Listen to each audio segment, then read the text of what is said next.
Israeli পণ্য আজ থেকে ইসরায়েলি কোনো পণ্য খাওয়া যাবে না। 7 আপ খাওয়া যাবে না, কোকা কোলা খাওয়া যাবে না, জুস খাওয়া যাবে না। এক কথায় ইসরায়েলি কোনো ধরনের পণ্য খাওয়া যাবে না, বা যে কোনো ধরনের প্রোডাক্ট কেনা যাবে না। যেরকম সানসিল্ক শ্যাম্পু আছে না, এই ধরনের এই শ্যাম্পুগুলো কেনা যাবে না। এই ধরনের ইসরায়েলি অনেক পণ্য আছে। তোমাদের বাবা মাকে বলবেন যে আজ থেকে ইসরায়েলি কোনো পণ্য, কোনো প্রোডাক্ট বা কোনো জিনিস বাসার মধ্যে কিনে আনা যাবে না। কাকে বলতে হবে? কাকে বলতে হবে? বলেন দেখি কেন? আপনারা জানেন ফিলিস্তিন দেশটা হচ্ছে মুসলমানের দেশ। কিসের দেশ?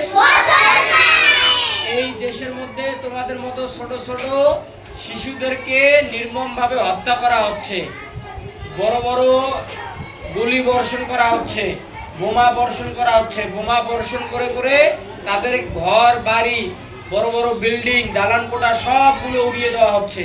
তোমাদের মতো ছোট ছোট শিশুদেরকে গুলি করে করে এই হাতকে পঙ্গু করে দেওয়া হচ্ছে, পাকে পঙ্গু করে দেওয়া হচ্ছে।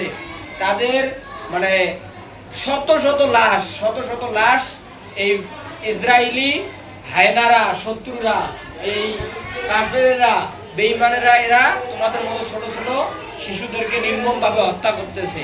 এই জন্য আমাদের এই দেশ থেকে ফিলিস্তিনে যাওয়া সম্ভব না। এই জন্য এখান থেকে আমাদেরকে প্রতিবাদ করতে হবে। প্রতিবাদটা কিরকম?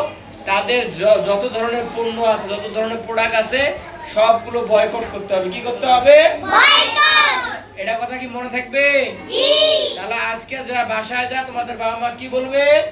যে ইসরায়েলি কোনো পণ্য বাসায় তোলা যাবে না, ইনশাআল্লাহ।